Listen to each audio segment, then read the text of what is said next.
Why, hello everyone.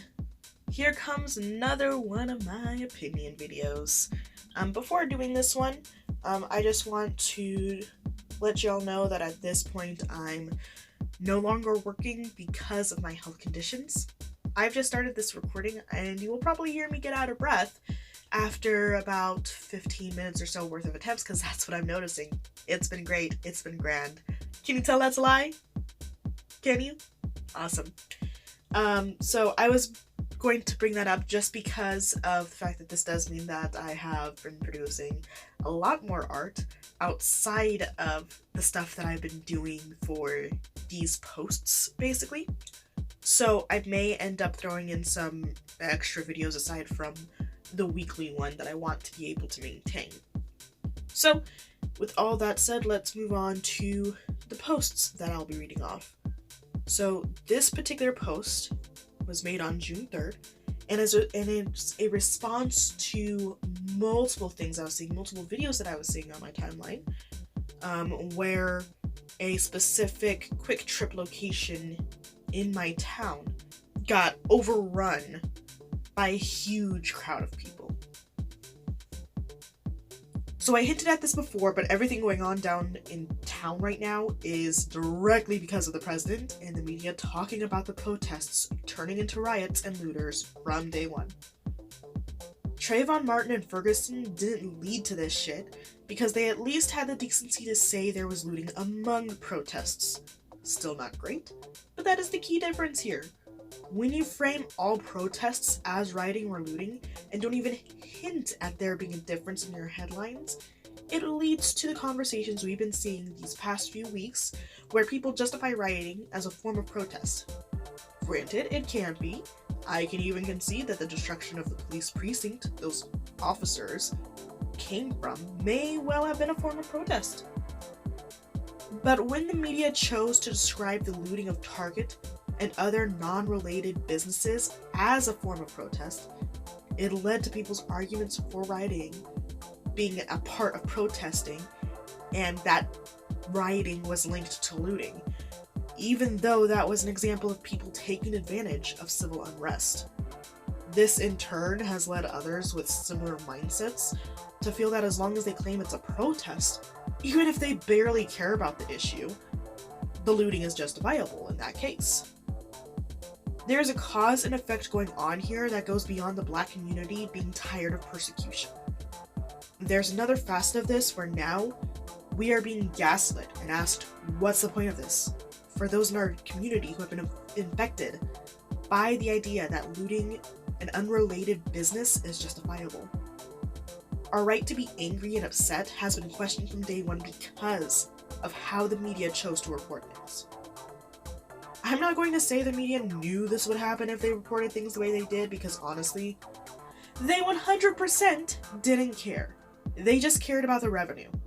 The impact it would have on Black communities and those who are trying to stand with us probably meant very little to them.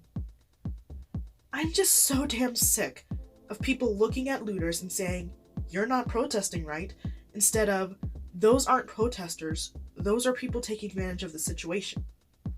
I'm sick of people asking, why are POC movements linked to looting? Instead of, why do looters target POC movements exclusively? Spoiler alert on the last one, it's because POC have been the scapegoats of this country since its founding. So on June 8th, I had this to say about the Candace Owens video. Being Black does not exclude you from being anti-Black. I grew up in a white environment and spent years accepting anti-Black ways of thinking as facts. It wasn't until I truly listened to the other side that I realized how nuanced everything was, and how my beliefs at the time were shaped by decades, even centuries, of systematic racism. So again, a Black person confirming non-Black biases isn't a sign that you're right.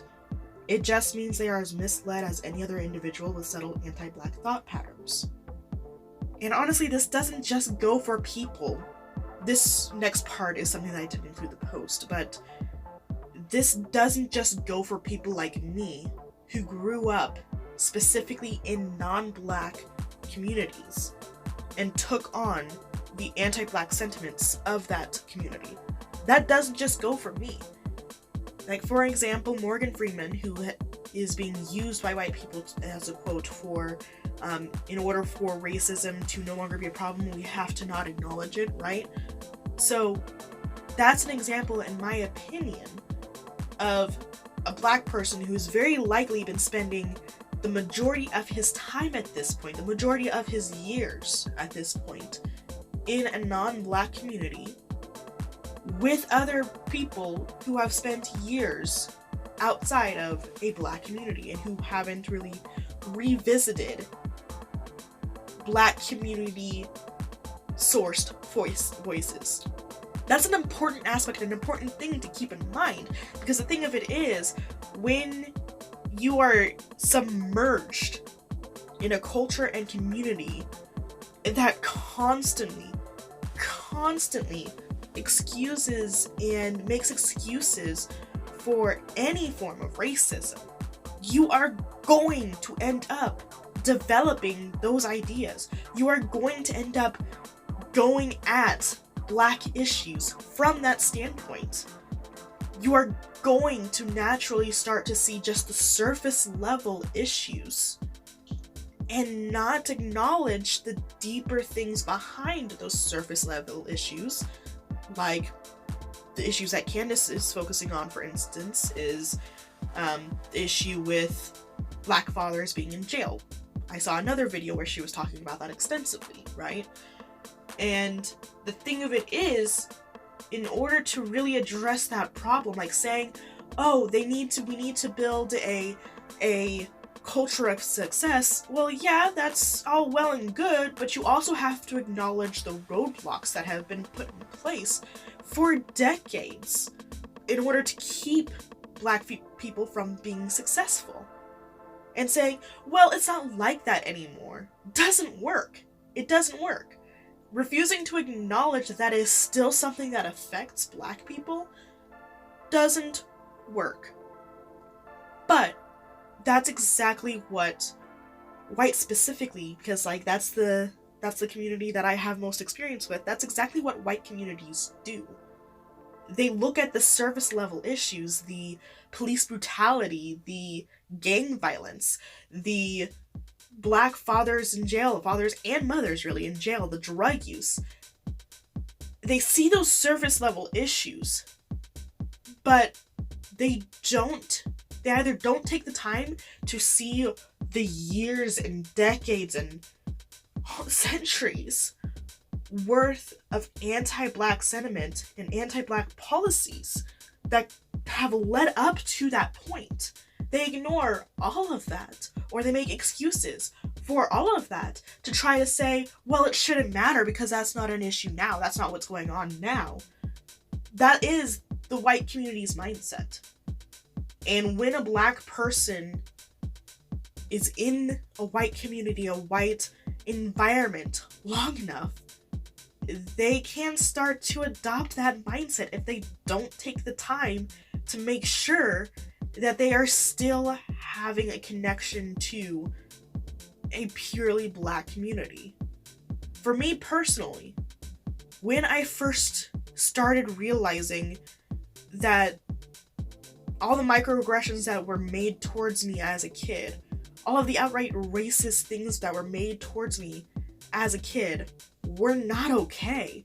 When I first started realizing that, I was Candace Owens. Because at that point in time, when I first started to realize that racism is in fact still an issue, right? I was coming at it still from a white perspective. That's the reality.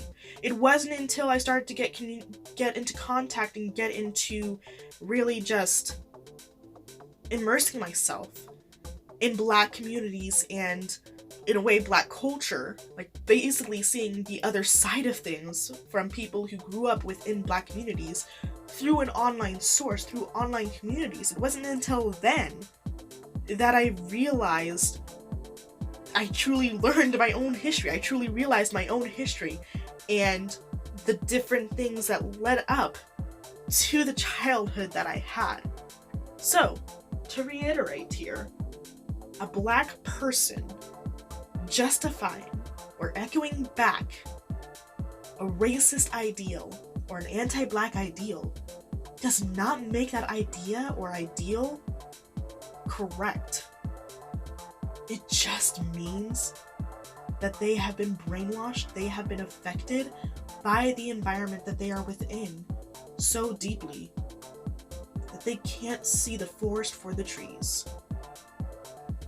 Now, the face model that I used for this one is actually a model that I took the picture from their actual Instagram and everything. So I'll be tagging that photo and the model in my Instagram post in this case. He's a model that has vertigo is how I think that you say it. I went with kind of a Greek or Roman theme, however you want to describe that style of dress. Mainly because I've been playing a lot of Assassin's Creed Odyssey. It's been real fun. I've been playing it on hard, so it's taking me longer than Assassin's Creed games usually take me. But I decided to go with that theme because when I saw the photo that inspired this, I immediately was hit by just how regal he seemed to be. And again, I've just been playing Assassin's Creed Odyssey, so I really like that dress. I'm really tempted to go out and buy myself a sewing kit now that I have some extra time and everything, so that I can make my own Greek and Roman style dresses and things like that, because I love these things and I wish that they were back in style, basically. So yeah, I hope that you guys have a good rest of your week, and don't be a dick. Bye!